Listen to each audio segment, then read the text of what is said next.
What's the deal, y'all? This your man King Eric, the media assassin, coming at y'all with another video. Subscribe, hit the like button for me. So I want to talk about this interesting beef that probably happened 20 years ago involving the Terror Squad and Rockefeller Records. How it started, I don't know. But there's some facilities that I want to, put the bed, so to speak. There's a lot of myths out there. Now, how it possibly started was probably just Fat Joe, talking his New York-ish. Because a lot of New York dudes, you got to keep in mind around that time period, it was very competitive. You had Rockefeller, you had the Rough Riders, you had No Limit, you had Cash Money.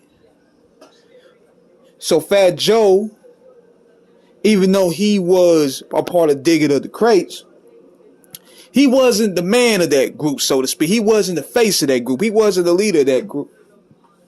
But the Terror Squad, this was his chance to be seen as a leader and as a premier player in hip-hop. And when he discovered Pun, that was what he needed right there. Pun was the guy that Fat Joe needed to kick that industry door down that he been trying to get in from 1992 all the way to that point in 98. Now, he had some dope records, but they were gold records. He needed that platinum, and Pun had all the tools to make that happen. He could give it to you lyrically. He could give you the commercial joints. He could give you the street joints. This guy was the complete package. And he kicked open those doors for the Latinos. He came in the game like a tsunami. You know what I'm saying? People don't understand the impact that this guy had within that 2-year span. But within that, you know how it be. Because according to what LL Cool J was talking about with his story involving with JayZ, Dame Dash, JayZ, and Sauce Money, Rockefeller probably was some arrogant niggas, man. Especially in New York City at that time. They probably ran the underground scene like very arrogantly. Like they were gold dudes acting like platinums. Now, to bring some clarifications up, there's been a lot of people talking about this so-called incident that happened with JayZ supposedly getting hit in the head with a bottle. That's false. That's like a hip-hop internet myth. Because you mean to tell me, if JayZ really got hit in the head with a ball, even though Jim Jones tried to bring it up on the We Ballin' joint, I never seen no proof of this. Because you would think with incidents like this, it would have been brought up. We ain't seen no stitches on JayZ. We ain't seen no police report on JayZ. No proof. Now, however, I don't know if I remember seeing this, but Dame Dash may have looked like he got roughed up. It could have been for that incident. I don't know. Hopefully somebody could clarify that with me for me. But there definitely was some tension involved in the ranks. Because Pun was throwing shots. Remember when he had on the Terror Squad album? Jig a nigga like Sean Carter. What's wrong, Pana? Pana shall peel your banana. Then he had another clip, the one I just uploaded, where he said, we ain't soft. Them Brooklyn niggas like JayZ and them soft. I was like, hold up, what is going on? Then you had Fat Joe. He been throwing shots at JayZ for years. On Bring It On the Terror Squad album, then on King of New York. How you playing the holler back with a holler back?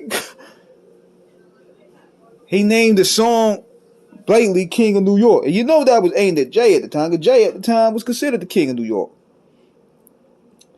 But then you had crazy incidents like the Who Kids situation, where Who Kids supposed to have this song with Sauce Money was dissing Pun, dissing his family. It was real disrespectful.